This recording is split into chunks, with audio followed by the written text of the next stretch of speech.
Alors, avant de parler de l'équipe de France, petite mise au point de la direction de l'OL aujourd'hui, sur la fin du mercato. Mathieu Louis-Jean était en conférence de presse. Il a donné son sentiment sur la dernière heure du mercato lyonnais qu'on a évoqué ici depuis lundi soir 20h, à savoir le seul Satriano sur le front de l'attaque, avec Molébé sur lequel on mise visiblement. Mais alors qu'on nous avait annoncé 2 recrues en plus dans les dernières heures du mercato, dernière minute, rien n'est arrivé. Il s'est expliqué aujourd'hui, Mathieu Louis-Jean, écoutez. La dernière journée nous laisse un goût amer parce que voilà, on aurait aimé faire au moins un attaquant supplémentaire, on n'a pas pu le faire. On s'est donné des objectifs financiers et sportifs et honnêtement, la target qu'on voulait, on n'a pas pu la faire pour des raisons qui sont liées au marché, qui sont liées au contrat. Donc bien sûr qu'on était très déçus, mais on voulait pas non plus prendre quelqu'un pour prendre quelqu'un. Donc voilà, avec le coach, avec la direction, on s'est posé longuement. Qu'est-ce qu'on fait? Et on a décidé de rester comme ça. Il y a Martin qui est arrivé aussi, donc bien sûr qu'il y a un attaquant, mais tous les joueurs qui sont arrivés vont amener leur plus-value dans ce qu'on recherche, parce que les critères étaient importants aussi au poste. C'est une première étape. Tous les joueurs qui sont arrivés, pour nous, sont des joueurs qui vont amener une vraie plus-value au club. Voilà, on est convaincu pour l'instant, en tout cas, à peu près des contours de l'effectif. Il y a un mea culpa, la contrainte financière. Dans quel sens? Il y a un petit mea culpa sur le fait que la dernière journée lui laisse un goût amer, qu'ils n'ont pas réussi à boucler un numéro 9 supplémentaire. Mea culpa, on a essayé, malheureusement, on n'a pas réussi. C'est pas un mea culpa, ça voudrait dire qu'il s'excuse. Là, c'est une explication quand même. C'est une explication. Ah non, par contre, il y a beaucoup de transparence et j'aime beaucoup la transparence de Mathieu Louis-Jean. D'ailleurs, les présidents et directeurs devraient le faire. Ouais, et comme Gerlinger l'a fait aussi, c'était très bien dans son introduction, mais j'ai quand même le sentiment qu'il nous explique, à juste titre, que la dernière journée aurait dû être différente. Qu'il aurait dû anticiper en tout cas. Moi c'est comme ça que je le lis. Anticiper, on l'a dit tout l'été sur Génération After, sur After.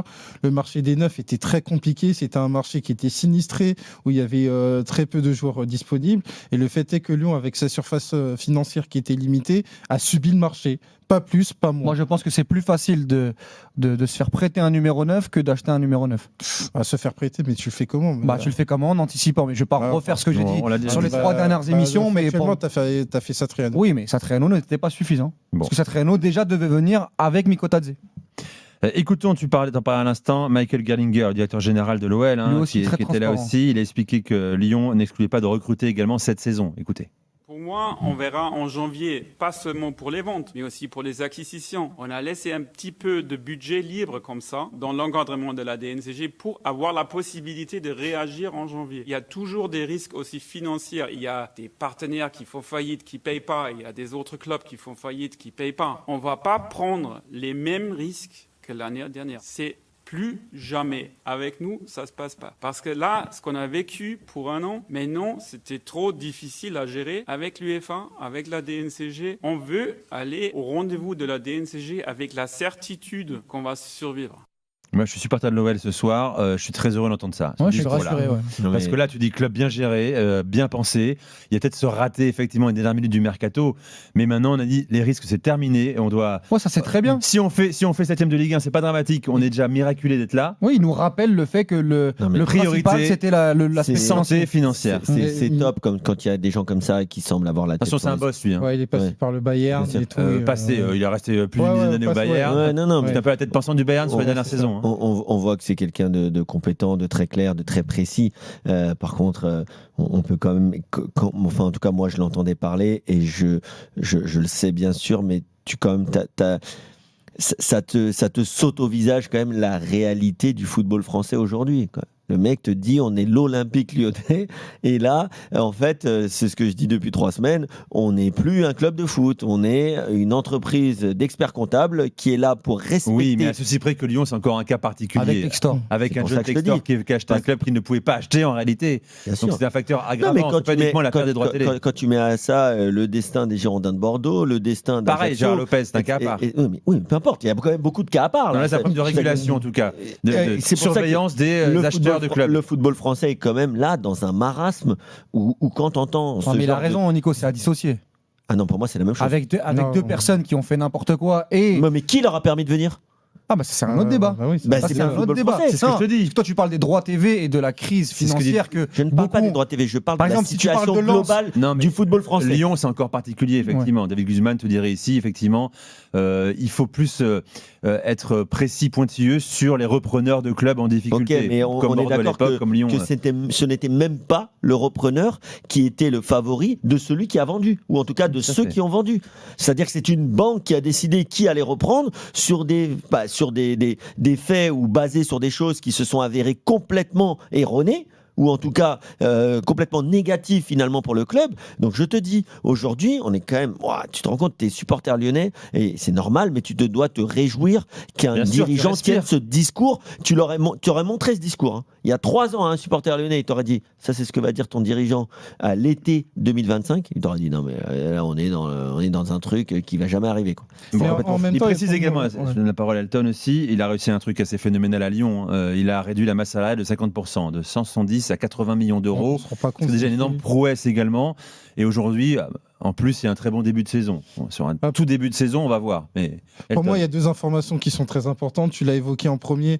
Donc, une rigueur financière qui est nécessaire. Une austérité nécessaire pour le projet Olympique Lyonnais et même pour l'institution.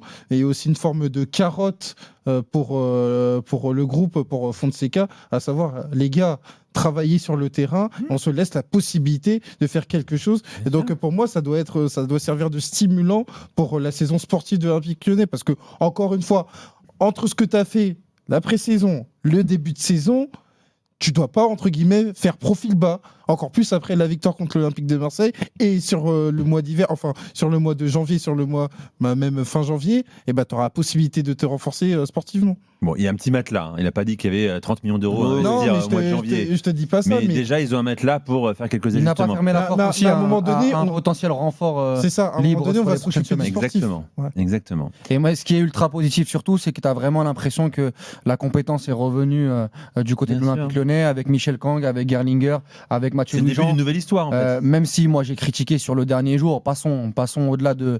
Toi, tu as critiqué ? Oui. Oui, je dis les choses, je dis ce que je pense. Est-ce que c'est dans la salle d'attente par rapport à l'Olympique Lyonnais ? Non, je l'ai expliqué hier.